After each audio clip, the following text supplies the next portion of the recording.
Last but not least, you know a Memphis nigga, I gotta show love to my city.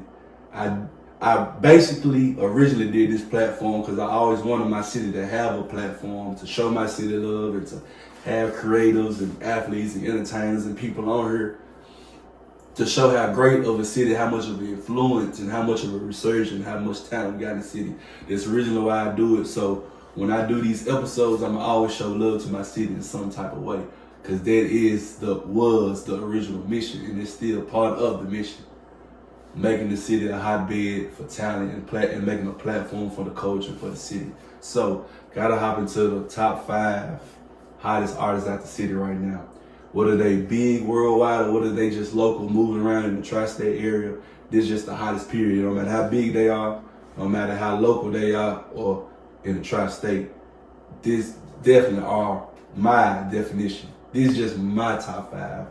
Not your top 5 hottest, my top 5 hottest.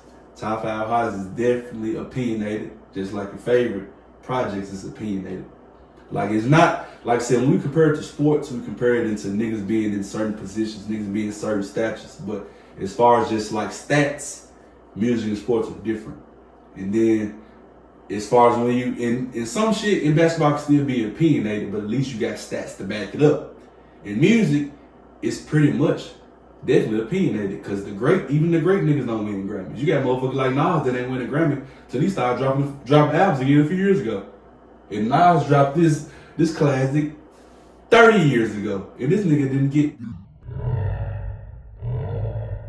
right there as the best hip hop. They said that's arguably the best hip hop album ever. He didn't get a Grammy for that. He didn't get a Grammy until he was about 50. And that is crazy. You know what I'm saying? So, top 5 hottest. Gotta put Glow at number 1. She's the hottest woman rapper in the world.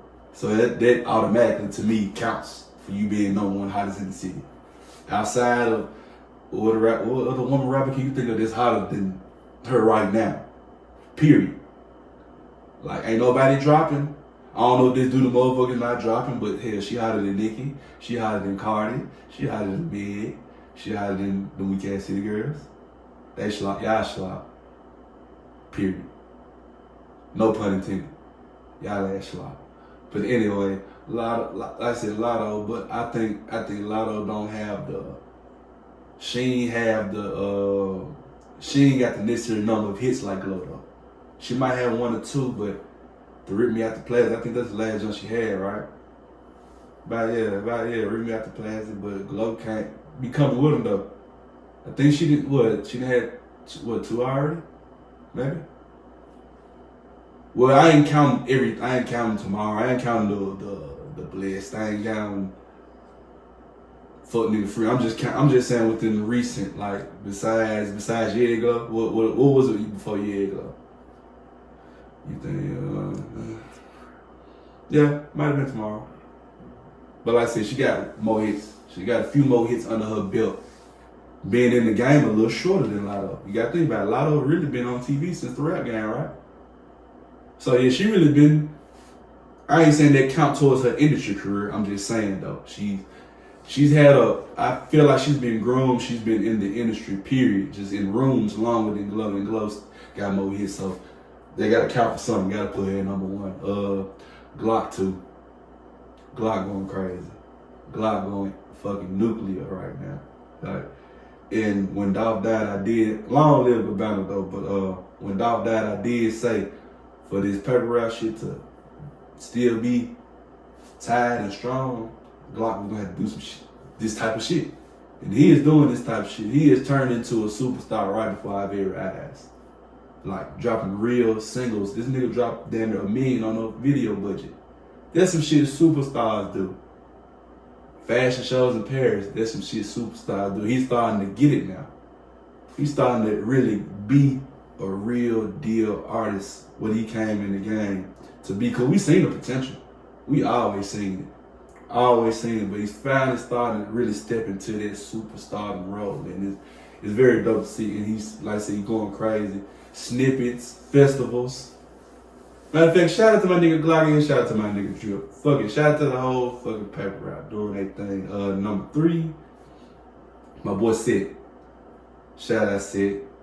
Shout out my nigga Sid. He the hottest young nigga in the city right now. Like, well, not count Glock. Like I said, I put Glock in a whole nother tier. And Glock's still a young nigga, but when I talk young niggas, I just mean the newer ones. You know what I'm saying? Because Glock's still a young nigga technically, but he been doing it for a minute now. Glock been doing it for like a strong. Glock been dropping music for a strong, like as far as niggas in the game know him, for a strong 7 to 8 years now. And he been touring since he dropped Glock season. He ain't never not toured, besides the pandemic, of course. But Glock literally been on the road every year since Dow first broke him out in the game. So that just shows you the nigga always worked hard. So that's why I said he was in niggas' face enough to where they knew who he was. He just had to take it up a level. And I hated it took for Dolph, you know what I'm saying, for the unfortunate killing of Dolph, for him to, cause I feel like this shit put another battery in him. You know what I'm saying? I really feel like it gave him an extra push. And maybe he would have been where he was if Dolph was here, but I definitely feel like Dolph being gone gave him an extra motivation, gave him an extra push to do what he do. You know what I'm saying? But like I said, back to Sid though. He got the young niggas. He got the young niggas right now. It's like in Memphis, I don't say it's always a good thing, cause you know niggas' minds ain't fully developed yet. So niggas take what niggas be saying literally a lot. So I don't think I necessarily want to say it's a good thing for niggas want to be like for niggas to want to be like Sid. But I fuck with the young nigga. I like his, like I said, he's a hard worker. He's gotten better, cause when he first came out, when he first broke out, I want that much of a Sid believer and a Sid fan. I'm not gonna hold you. I'm not gonna sit around and lie to you. But as I listen, I can tell he got better. I can tell he really wanted the flow that got better. It's kind of, I can understand him better now. It's like he finding his own little style. And now that cause when you first come in the game, you gotta find some signature. But not only signature, but it gotta be something a nigga want to hear. Like, it can be an ad lib, it can be some flows, it can be like Chains Clang. Oh, this nigga Chain Swing, I know he's gonna go in. It's just little shit like that. You gotta find your signature flow, your signature ad lib, your signature whatever. I feel like he just found his signature flow. You know what I'm saying? I think he's starting to get it. He's starting to get it in that aspect. So, yeah, like I said, he got the young nigga right now. He the hottest young nigga in the city, for bar none. I mean, you can't really think of nobody else. Like, you could probably say him locally, but Sid is a real deal. Like, he got fans now. Like, he the hottest in the city, and he really got fans now. Like, this nigga getting a lot of views on YouTube, and that ain't just coming from Memphis. You know what I'm saying? So, and then you got B.O. B.O. little kid. He hit the ground running since he has been out of jail, out of prison. You know what I'm saying? Hit the ground running. Been running with QC. Really ain't stopped yet. You know what I'm saying? He done dropped 2 projects already. I done seen him on social media doing a few interviews in New York, doing freestyles in Atlanta. So it's like, I really like to see what he do. I really love to see him moving around. You know what I'm saying? Cause if you know, you know how them niggas get down. Yeah, I know how these niggas get down. So for him to actually be an artist this time around, take this shit serious, boy, so a lot of y'all niggas need to be lucky. A lot of you niggas need to be lucky you're a rapper now. That's all I'm gonna say on that. But he definitely been moving around, and I wouldn't even be surprised if he dropped something for the summer. He's already 2 tapes in since the release from prison, but I wouldn't be surprised if he dropped a tape in the summer. Or really drop a lot of content, videos, vlogs, and all of that. But just off this alone, just off the QC stamp, just off how he done turned up with the image, how he done turned up with the music, how much he done improved since we last done heard him, B.O. definitely got to be in there. Last one, Valero. Like I said, I already gave him up. I had to go last, so maybe y'all would have forgot when I already had gave him up in the last segment. But anyway, like I said, I had already explained it earlier, man. Work ethic, consistency. Like, Valero dropped every other month. It seemed like over the past couple years, it seemed like he dropped every 3 to 4 months. And for an artist, shit, that's a lot. That's a lot of music. But he's been consistent. The music has been growing. I hear him on radios in Charlotte now, Alabama. He got shows in the tri-states. Heard him on the radio for the first time a few weeks ago. I never heard Valero on the radio, so that's just how I know he bubbling. He really getting hot. People starting to take notice, and he moving around like a real artist now, like doing interviews, radio interviews, getting his name, having shows around. So that's how you move. Like I said, you can't being in Memphis. I ain't gonna do being in Memphis and then just posting, and you being in Memphis don't do shit. You really got to move around.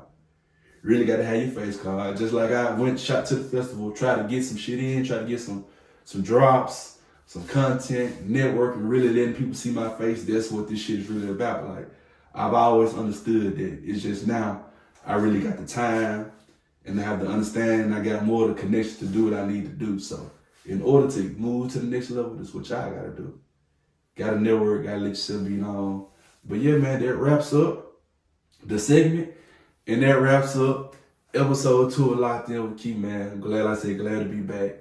Glad to see y'all again. And next week, we might be back next week. I think we cranking up a little bit. I think I might be back next week. So next week, but subscribe to the YouTube.